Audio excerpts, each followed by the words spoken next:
الشيطان اللعين الرجيم بسم الله الرحمن الرحيم الحمد لله والصلاة على أهلها أما بعد فقد قال الله تبارك وتعالى في كتاب المجيد وفرقان الحميد بسم الله الرحمن الرحيم یا ایھا الذین آمنوا قوا انفسکم واہلیکم نارا وقودها الناس والحجارہ علیہا ملائکۃ غلاظ شداد لا یعصون ما امرهم ویفعلون ما یؤمرون صلوات بر محمد وعلی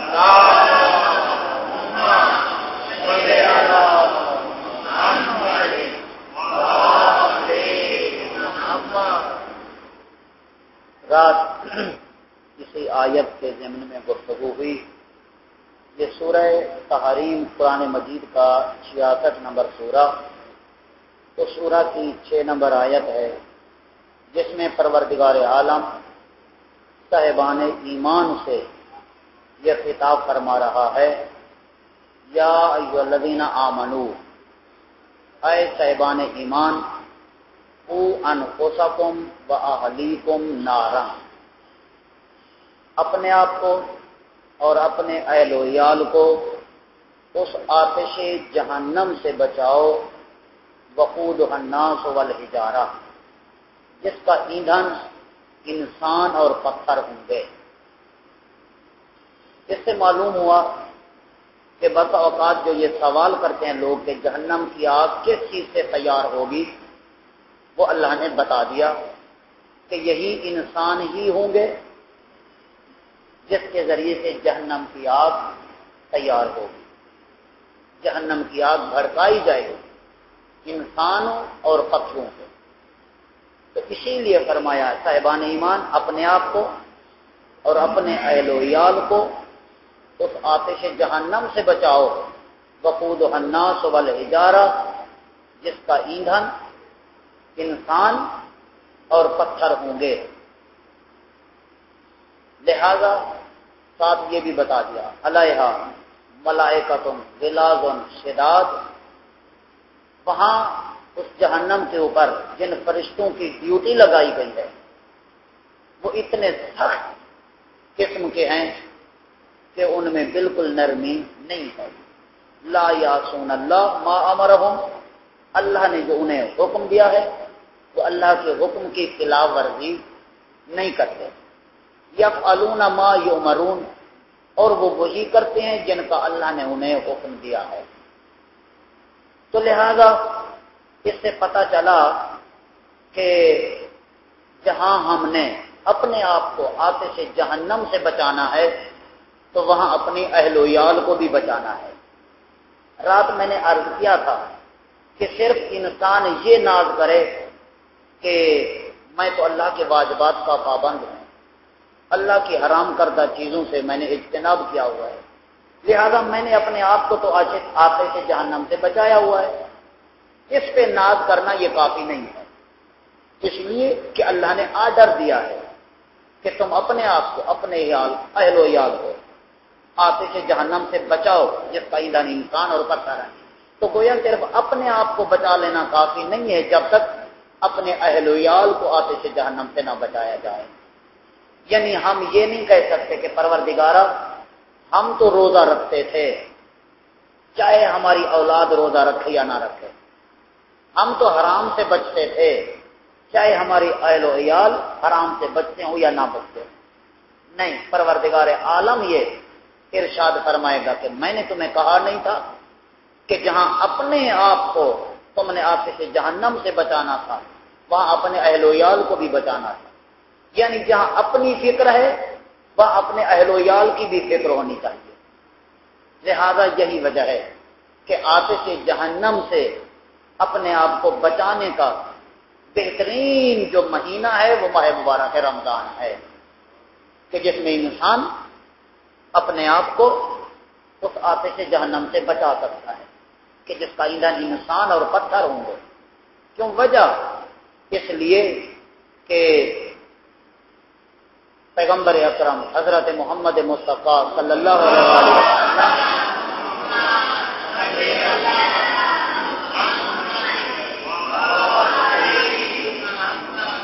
یہ ارشاد فرماتے ہیں ایھا الناس قد اقبل الیکم شہر اللہ بالبرکۃ والرحمۃ والمغفرہ، اے لوگوں تمہاری طرف ایک وہ مہینہ آ رہا ہے جو مغفرت سے، رحمت سے اور برکت سے لبریز ہو کر آ رہا ہے۔ یعنی گویا بتا دیا کہ ان رحمت، مغفرت، برکت، ان تینوں کے کیا ہے سائے میں یہ مہینہ آ رہا ہے۔ اس مہینے میں کیا ہے؟ فرمایا کہ یہ مہینہ دوسرے مہینوں کی طرح نہیں ہے۔ هو شہر عند اللہ افضل الشہور، یہ وہ مہینہ ہے کہ جو دوسرے مہینوں سے افضل ہے۔ وَأَيَّامُهُ أَفْضَلُ الْأَيَّامِ وَلَيَالِهُ أَفْضَلُ اللَّيَالِي وَالسَّاعَاتُ أَفْضَلُ السَّاعَاتِ، اس ماہ مبارک رمضان کے دن جو آ رہا ہے دوسرے مہینوں کے دنوں سے افضل ہے۔ اس ماہ مبارک کی راتیں دوسرے مہینوں کی راتوں سے افضل ہے۔ اس ماہ مبارک رمضان میں جو گھڑیاں ہیں وہ دوسرے مہینوں کی گھڑیوں سے افضل ہیں۔ تو گویا پیغمبر اکرم یہ ارشاد فرما رہے ہیں کہ یاد رکھو اس آنے والے مہینے کے لیے اپنے آپ کو تیار کر لو۔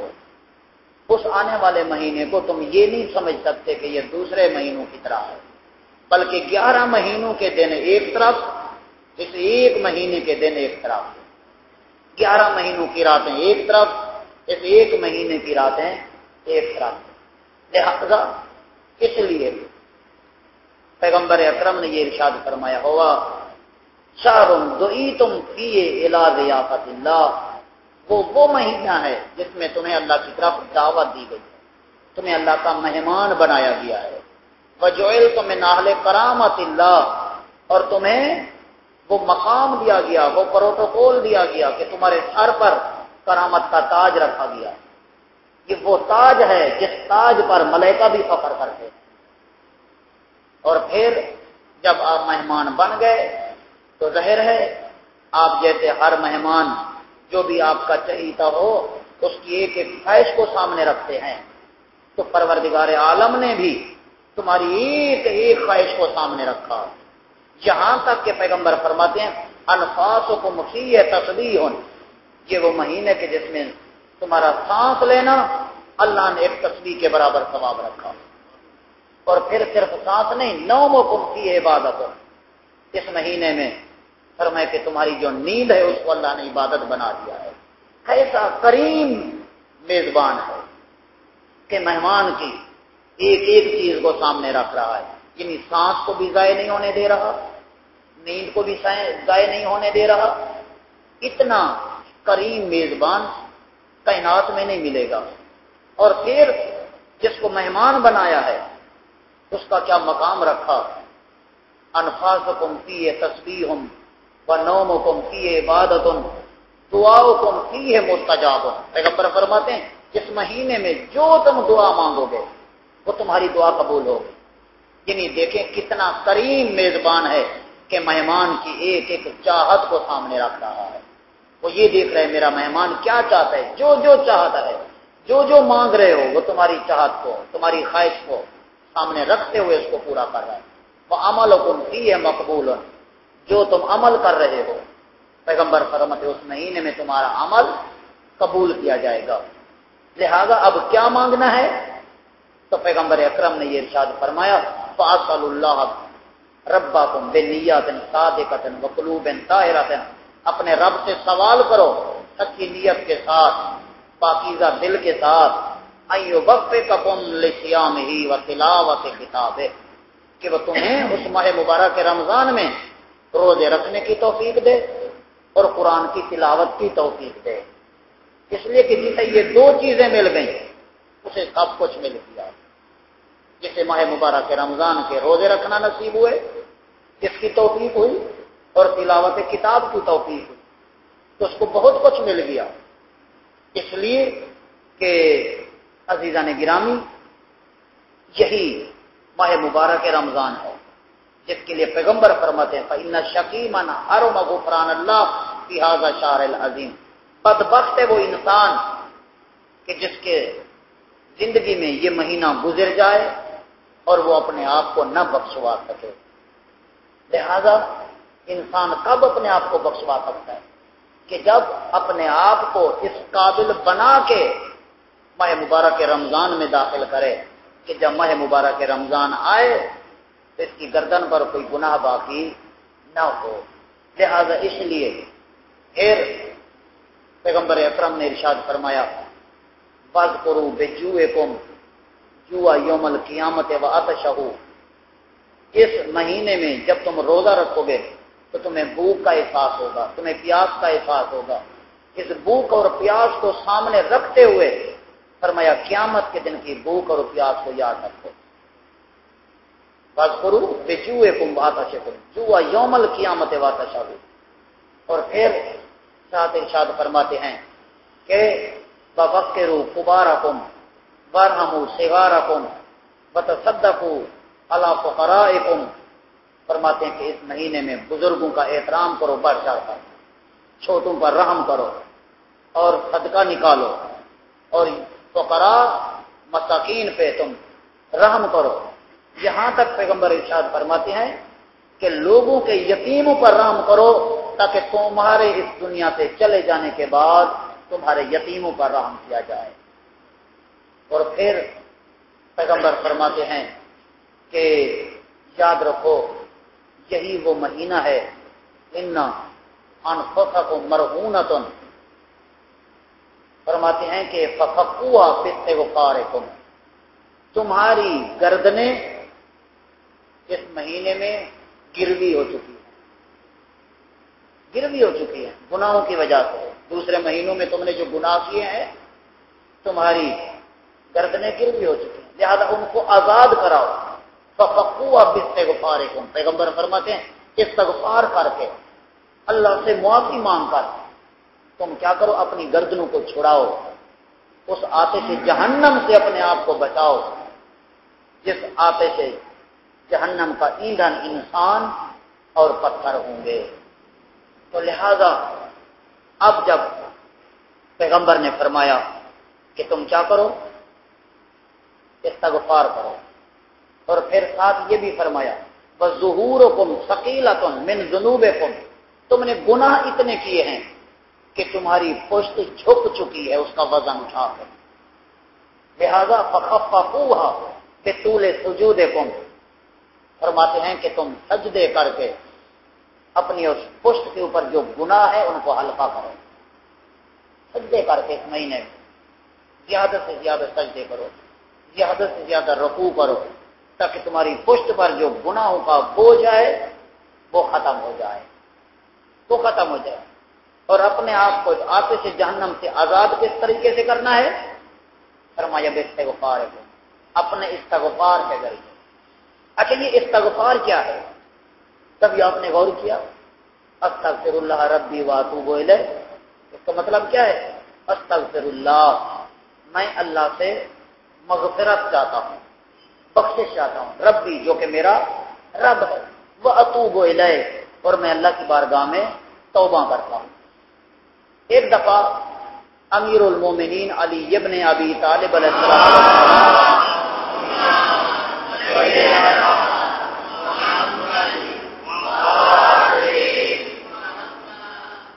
گزر رہے تھے تو ایک شخص یہی کہہ رہا تھا استغفر اللہ ربی واتوب الیہ، وہاں مولا رک گئے۔ اب روایت کے الفاظ یہ ہیں ان علی علیہ السلام قال لقائل بحضرته قال استغفر اللہ ربی واتوب الیہ ثقلت کا امو کا اتدری مل استغفار، یہ روایت کے الفاظ ہیں۔ وہ استغفار کر رہا تھا، میرے مولا نے جب سنا تو وہیں رک گئے۔ اس استغفار کرنے والے سے میرے مولا نے ارشاد فرمایا آج شب جمعہ ہے نا، آج بڑی مغفرت کی رات ہے، ماہ مبارک رمضان آنے سے پہلے یہ آخری رات ہے شعبان المعظم، اس میں ہم اپنے آپ کو یقیناً اس قابل بنا سکتے ہیں کہ جب ماہ مبارک رمضان کی گھڑیاں اگر کل سے شروع ہو جائیں تو ہماری گردن پر کوئی گناہ باقی نہ ہو، ہم اپنے آپ کو اس قابل بنا سکتے ہیں، اس لیے کہ وہ کریم رب ہے، وہ یہ دیکھتا ہے کہ گناہوں کا اعتراف کرتے ہوئے کون میری بارگاہ میں آیا ہے؟ بس جب میرے مولا نے سنا اس کا استغفار تو میرے مولا رک گئے. فرماتے ہیں سقلت کا اموں کا اتدری مل استغفار، تیری ماں تیرے ماتم میں بیٹھے، تجھے پتہ ہے یہ استغفار کیا ہے؟ ہم تو بڑے شوق سے استغفار کی تسبیح پڑھتے ہیں نا، لیکن کبھی اس استغفار کے شرائط کو سامنے نہیں رکھا ہم نے. فرماتے ہیں تیری ماں تیرے ماتم میں بیٹھے، تجھے پتہ ہے استغفار کہنے کا حق کس کو ہے؟ اس کا مطلب کیا ہے؟ تو اس نے کہا کہ آپ ہی بتائیے. تو امام نے ارشاد فرمایا کہ یہ جو استغفار ہے، الاستغفار ہوا درجۃ العلیین، فرماتے جو بلند ترین مقام رکھتے ہیں یہ ان کا درجہ ہے استغفار پڑھنا. استغفار کہنے کا حق ان کو ہے جو بلند درجہ رکھتے ہیں. اب پھر امام نے ان کے شرائط کی طرح متوجہ کیا. فرمایا ہوا اسم واقع علی ستۃ معانی، یہ استغفار کے 6 معنی ہیں، 6 مطلب ہیں استغفار کہنے کے. یعنی جب تک یہ 6 شرطیں نہ پائی جائیں تو تمہارا استغفار کہنا فضول ہے. استغفار وہ کیا؟ اب مولانا ارشاد فرمائے اولو، پہلا اس میں معنی کیا استغفار کا؟ پہلی شرط الندم علی ما مضی، جو گناہ ہو چکے ہیں ان پر پشیمان ہونا کہ یہ مجھے نہیں کرنے چاہیے. جو اللہ کی نافرمانی کی ہے اس پر پشیمان ہونا کہ یہ میری شان نہیں، میں علی والا ہوں نا، میں حسینی ہوں، میرا تعلق کس گھرانے سے ہے. اللہ اکبر. صرف اس نسبت کو تو دیکھیے، بس اسی نسبت پہ ذرا غور کیجیے. ایک حاکم کے دربار میں 2 افراد کو گرفتار کر کے لایا گیا. ایک کا نام ابو القیربہ اسدی، دوسرا محمد بن مسلم. یہ چھٹے امام کے 5ویں امام کے شاگرد بھی ہیں. جب ان کو لایا گیا تو بادشاہ وقت نے پوچھا کہ تم فاطمی ہو، یعنی تمہارا تعلق جعفر صادق سے ہے، تم اس مذہب کے ماننے والے ہو؟ جب اس نے یہ پوچھا تو یہ دونوں بزرگ ہستیاں ہیں رونے لگ گئے. جب اس نے یہ سوال کیا کہ تم جعفر صادق کے مذہب کے ہو، یعنی گویا جعفر صادق کو شیعہ ہو، فاطمی کہہ کر اس نے اس نسبت کو ان کے سامنے بیان کیا تو وہ رونے لگ گئے. تو اس نے کہا کہ میں نے کچھ کہا تو نہیں ہے تمہیں، تم رو کیوں رہے ہو؟ تو انہوں نے یہی جواب دیا کہ تو نے کتنی عظیم نسبت ہمیں دی ہے، کتنی عظیم نسبت انہیں ہمیں دی ہے، لہذا ہم اس نسبت کی وجہ سے رو رہے ہیں. کیا ہم اس قابل ہیں کہ ہمیں فاطمی کہا جائے، ہمیں جعفر صادق کا شیعہ کہا جائے؟ تو ہم بڑے شوق سے کہتے ہیں نا کہ ہم حسینی ہیں، ہم علی کے ماننے والے ہیں. تو کبھی ہمیں بھی ذرا اس بات پہ غور کرنا چاہیے کہ کتنی عظیم نسبت ہے جس کو ہم نے اپنے سے ملایا ہے. لہذا استغفار کہنے کی پہلی شرط الندم علی ما مضی، جو گناہ ہو چکے ہیں اس پہ پشیمان ہونا کہ مجھے یہ نہیں کرنا چاہیے تھا، میری یہ شان نہیں تھی کہ مجھ سے یہ گناہ ہوتا، مجھ سے یہ اللہ کی نافرمانی ہوتی. یہ پہلی شرط استغفار کہنے کی. اور دوسری شرط العزم علی ترک ذنب ابدا، ہمیشہ گناہ نہ کرنے کا پختہ عزم و ارادہ رکھنا کہ میں ہمیشہ کبھی بھی اللہ کی نافرمانی نہیں کروں گا، کبھی بھی اللہ کی اطاعت سے بغیر قدم نہیں رکھوں گا. تو یہ ہمیشہ کے لیے گناہ نہ کرنے کا پکا ارادہ کرنا، یہ دوسری شرط ہے استغفار کہنے. اور پھر تیسری شرط کیا ہے؟ امام فرماتے ہیں تیسری شرط یہ ہے کہ ان تؤدی الی المخلوقین حقوقہم حتی تلقی اللہ. فرماتے ہیں کہ مخلوق کے جو حق تیری گردن پر ہیں لوگوں کے مخلوق کے حقوق ادا کر جہاں تک کہ اللہ کی ملاقات ہو، یعنی اس دنیا میں جانے تک، جب اس دنیا سے جائے تو اللہ کی بارگاہ میں مرتے دم تک تیری گردن پر کسی کا بھی کوئی حق باقی نہ ہو، لوگوں کے حقوق ادا کر دے، مخلوق کے جو تیرے اوپر حقوق ہیں وہ ادا کر، ادا کرنے کے بعد اب تمہیں حق ہے استغفر اللہ ربی واتوب الیہ کہنے کا۔ یعنی گویا اس سے پتہ چلا کہ لوگوں کا جو مال غصب کر کے پھر انسان استغفار کی تسبیحاں پڑھتا رہے، گویا وہ بیکار ہے، وہ فضول ہے۔ تو اب اندازہ لگائیں کہ جو کسی کا تھوڑا سا حق مار کے استغفار کرے، جب یہ استغفار قبول نہیں ہے تو جو کسی کا باغ پورے کا پورا ہڑپ کر جائے ہیں، وہ پھر جتنا بھی روتا رہے استغفار کرتا رہے، وہ سارا اس کے منہ پہ مارا جائے گا۔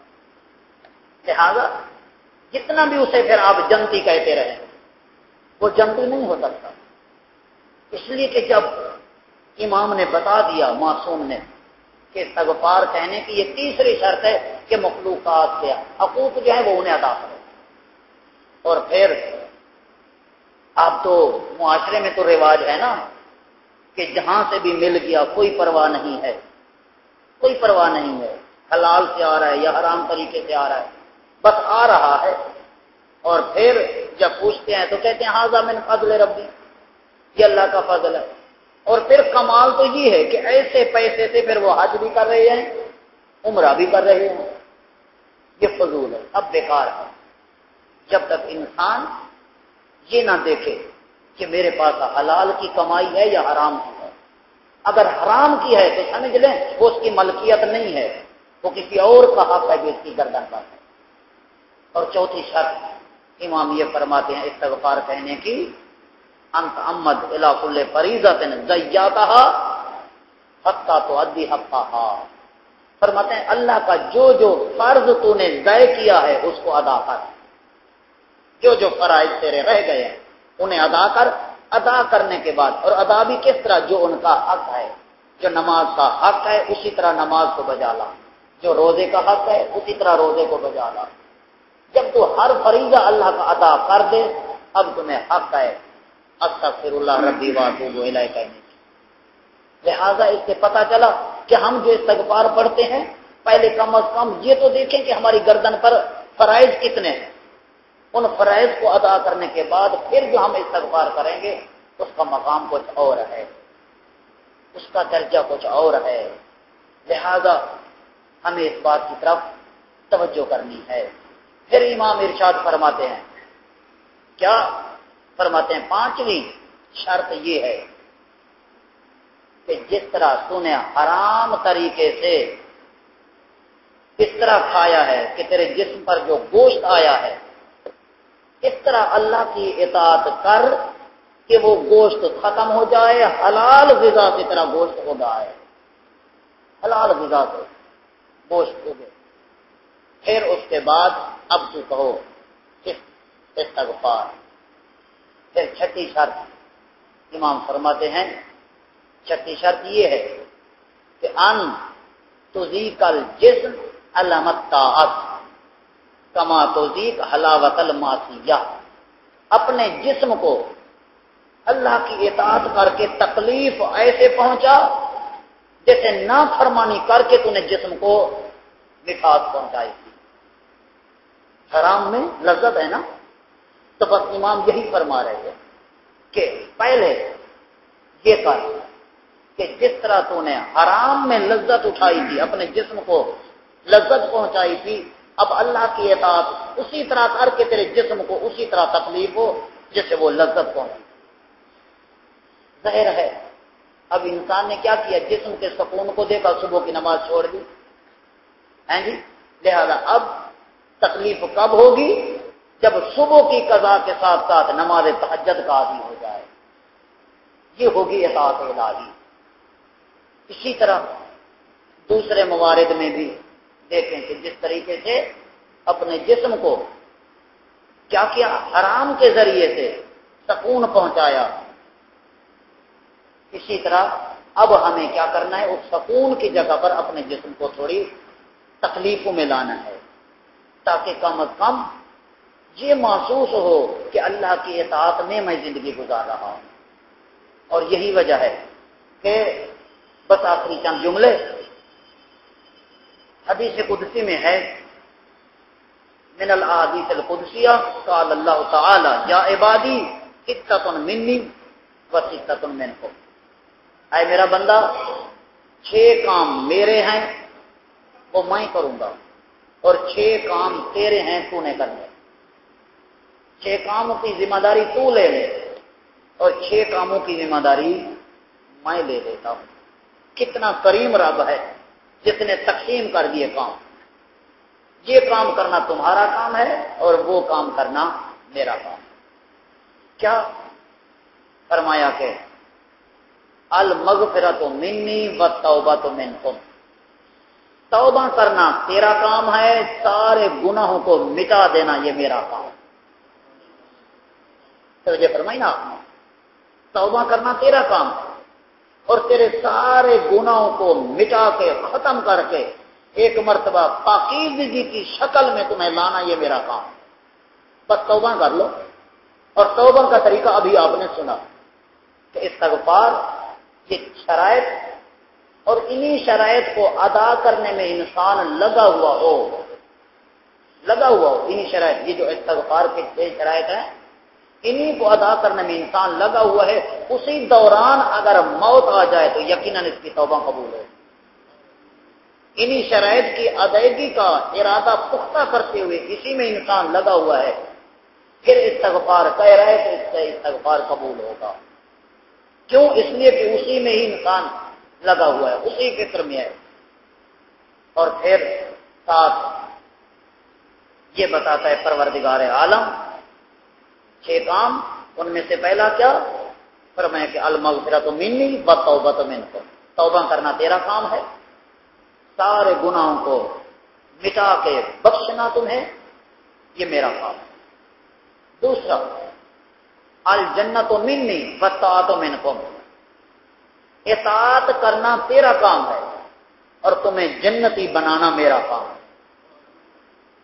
میرے حق ہر حکم پر لبیک تو کہے، میری اطاعت کو کر آگے جنت میں پہنچانا یہ میرا کام ہے۔ جنتی میں بناؤں گا، جنت میں میں پہنچاؤں گا، جنت میں میں دوں گا، لیکن شرط کیا ہے؟ میری اطاعت پر لبیک کرتے ہوئے نظر آؤ۔ اور پھر تیسری چیز فرمایا الرزق منکم، الرزق منی والشکر منکم، فرمایا کہ رزق دینا میرا کام ہے اور شکر کرنا تیرا کام ہے۔ رزق میں دوں گا، لیکن شرط یہ ہے کہ آگے شکریہ تو ادا کر۔ کم ظرف ہے وہ انسان جو ایک پانی پلانے والے کا بھی شکریہ ادا نہ کرے، لیکن وہ تو وہ ہے کہ جس نے ہمیں اس قابل بنایا کہ ہم اپنے رب کو پہچان رہے، جس نے ہمیں اس قابل بنایا کہ آل محمد جیسے ہادی عطا کیے۔ یقیناً یہ ہر ایک کو نصیب نہیں ہوتے ہادی، یہ اللہ کی عطا ہے، جس نے ہمیں اس قابل بنایا کہ ہم اللہ کا شکریہ ادا کر رہے ہیں۔ لہذا اس لیے ہمیں، اور خود حدیث میں بھی ہے پیغمبر فرماتے ہیں من لم یشکر الناس لم یشکر اللہ، جو لوگوں کا شکریہ ادا نہ کرے وہ اللہ کا بھی شکریہ ادا نہیں کر سکتا۔ لہذا پہلے لوگوں کا شکریہ پھر اللہ کا شکریہ۔ اگر لوگوں کا شکریہ ادا نہیں کر رہے، اتنا کم ظرف ہو، تو پھر اللہ فرماتے ہیں میرے شکریہ کی بھی ضرورت نہیں ہے ضرورت۔ لہذا عزیزان گرامی، اللہ فرماتے ہیں رزق دینا میرا کام ہے اور رزق منی والشکر منکم، شکر کرنا تیرا کام ہے۔ یعنی ادھر سے رزق آئے گا، ادھر سے شکریہ جائے گا، جیسے شکریہ جائے گا ادھر سے پھر رزق آئے گا۔ یعنی ایک تسلسل ہے رزق کے ملنے کا، ایک ذریعہ ہے۔ پھر اس کے بعد پروردگار عالم حدیث قدسی میں یہ ارشاد فرماتا ہے کہ وہ 6 کام جس میں کچھ آپ نے کرنے ہیں اور کچھ میں نے کرنا ہے، یعنی 6 کام تم نے کرنے ہیں، 6 میں نے کرنا ہے۔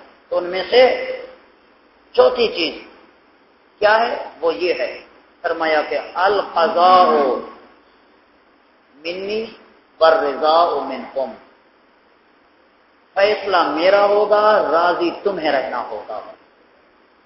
فیصلہ میرا ہوگا، جو بھی فیصلہ کرو، تیرا کام میرے فیصلے پر راضی رہنا، کیوں چرا نہیں کرنا۔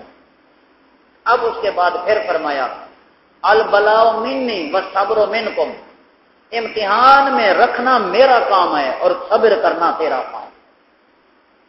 امتحان میں ڈالوں گا، امتحان کی منزلیں میں دوں گا، لیکن آگے باویلا نہیں کرنا، شور نہیں مچانا، بلکہ کیا ہے، صبر کرنا تیرا کام ہے۔ پھر اس کے بعد ارشاد فرمایا الاجابۃ منی والدعاء منکم، دعا کرنا تیرا کام ہے، دعا کو قبول کرنا میرا کام۔ تو آج شب جمعہ ہے، آج دعا کریں۔ یہ اللہ نے ہم سے وعدہ کیا ہے کہ یہ 6 کام میں کرتا ہوں اور یہ 6 کام تم کرو۔ تو بس شب جمعہ ہے، آج آپ دعائے کمیل پڑھیں، دوسری دعائیں پڑھیں، تاکہ جب ماہ مبارک رمضان آئے تو ہماری گردن پر کوئی گناہ باقی نہ ہو۔ ہم اپنے آپ کو اس قابل بنائیں کہ جس طرح وہ ہمیں اپنا مہمان بنا رہا ہے۔ رات میں نے عرض کیا تھا کہ جب کوئی مہمان کسی گھر میں جائے تو مہمان کی شرافت کا تقاضا یہ ہے کہ وہ ادھر ادھر جھانک کے نہ دیکھے۔ جب ہم ماہ مبارک کے رمضان میں مہمان بن گئے تو پیغمبر فرماتے ہیں وضو اما لا یحل النظر الی ابصارکم، جن طرف دیکھنا جائز نہیں ہے اپنی آنکھوں کو بند رکھو۔ اس ماہ مبارک رمضان میں تم مہمان ہو نا اللہ کے، اب اللہ نے تمہیں کہہ دیا ہے کہ اس طرف اس طرف نہیں دیکھنا، تو پیغمبر نے فرمایا وضو اما لا یحل النظر الی ابصارکم، جس طرف دیکھنا جائز نہیں ہے تمہارے لیے وہاں اپنی آنکھوں کو بند رکھو۔ واحفظوا السنتکم، فرمایا مہمان کی شرافت کو دیکھا جاتا ہے، کہیں ایسا نہ ہو کہ وہیں دسترخوان پہ بیٹھ کے میزبان کے یہاں کوئی ایسی بات کر دے کہ میزبان کو ناگوار گزرے۔ لہذا فرمایا واحفظوا السنتکم، تو مہمان ہو اس کریم رب کے، اپنی زبانوں کی حفاظت کرو۔ ماہ مبارک کے رمضان میں تو مہمان ہو نا، لہذا تمہیں اپنی زبان کی بھی حفاظت کرنی ہے۔ اور یہ بھی بتا دیا وَأَمَّا لَا يَحِلُّ الْاسْتِمَاعُ إِلَىٰ أَسْمَاعِكُمْ، اور جن چیزوں کا سننا تمہارے لیے جائز نہیں ہے وہاں سے اپنے کانوں کو بند رکھو۔ تو دیکھا ماہ مبارک کے رمضان میں روزے کی حالت میں آپ غیبت نہیں کر سکتے، آپ غیبت سن نہیں سکتے، آپ گانا نہیں گا سکتے، آپ کسی پر تہمت نہیں لگا سکتے، اور پھر نامحرم کی طرف غلط نگاہ سے آپ دیکھ بھی نہیں سکتے۔ تو جو روزے کے احکام ہیں وہ پیغمبر اکرم نے بتا دیے ہیں، کیونکہ تم مہمان ہو ایک عظیم ہستی کے۔ تو بس جس کے مہمان ہو تمہیں یہ دیکھنا ہے کہ جب تک مہمان ہو تو مہمان کا کام کیا ہے۔ مہمان تو ایسے عظیم بن گئے ہو، بس تمہارا کام اپنی پسند کو دیکھنا ہے، کیا کیا چاہیے، جو چیز چاہیے اب میزبان سے کہتے رہو۔ میزبان دنیا کا میزبان نہیں ہے کہ جہاں کوئی کمی نظر آئے، وہ ایسا میزبان ہے جس کے خزانے بھرے ہوئے ہیں، جس کو جو چاہیے وہ موجود ہے۔ لیکن کبھی کبھی بندہ ایسی چیز مانگتا ہے جو ظاہراً تو اس کو فائدہ نظر آ رہا ہوتا ہے لیکن حقیقت میں نقصان ہوتا ہے اس کے پیچھے۔ اور میزبان ایسا ہے وہ اس کے فائدے کو دیکھتا ہے، نقصان کو نہیں دیکھتا۔ یہ نہیں دیکھتا کہ یہ کیا مانگ رہا ہے، بلکہ وہ یہ دیکھتا ہے اگر میں دے دوں تو اس میں اس کا فائدہ ہے یا نقصان ہے۔ وہ ایسا میزبان ہے۔ تو بس دعا ہے کہ پروردگار عالم ہم سب کو کما حق ہو ماہ مبارک رمضان کے آنے سے پہلے ایسا اپنے آپ کو بنانے کی توفیق عطا فرمائے کہ جب ماہ مبارک رمضان کی گھڑیاں آئیں تو ہماری گردن پر کوئی گناہ باقی نہ ہو۔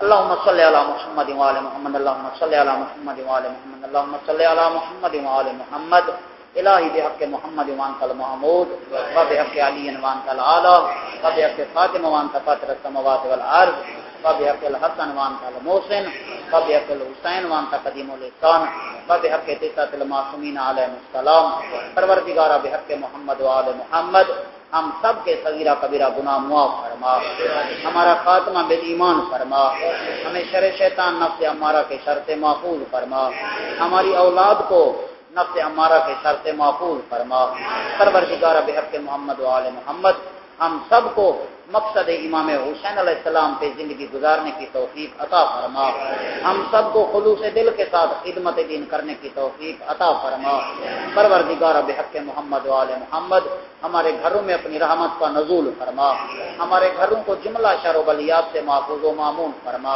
پروردگارہ بحق محمد و آل محمد تمام مومنین کے نیک دلی مقاصد پورے فرما، محمد و آل محمد کے حق کا واسطہ تمام مومنین کے درمیان اتحاد و اتفاق عطا فرما، پروردگارہ ہمارے شہداء کے درجات بلند فرما، ہمارے تمام مرحومین کی مغفرت فرما، انہیں جوار جنت میں جگہ عطا فرما، ان کی قبروں پہ اپنی رحمت کا نزول فرما، پروردگارہ بحق محمد و آل محمد کے ماننے والے چاہنے والے دنیا کے جس جس کونے میں آباد ہیں ان سب کی عزت جان و مال کی محافظت فرما، جو مومنین مومنات مریض ہیں انہیں شفا کاملہ عاجلہ عطا فرما، سید کرم علی صاحب کی والدہ کو صحت و سلامتی عطا فرما، فدا حسین صاحب کو صحت و سلامتی عطا فرما، طارق صاحب کو صحت و سلامتی عطا فرما، پروردگارہ بحق محمد و آل محمد ممبر علی صاحب کی بچی کو صحت و سلامتی عطا فرما، جن جن مومنین نے میرے ذمہ دعائیں لگائی ہیں اپنی بارگاہ میں مستجاب فرما، پروردگارہ بحق محمد و آل محمد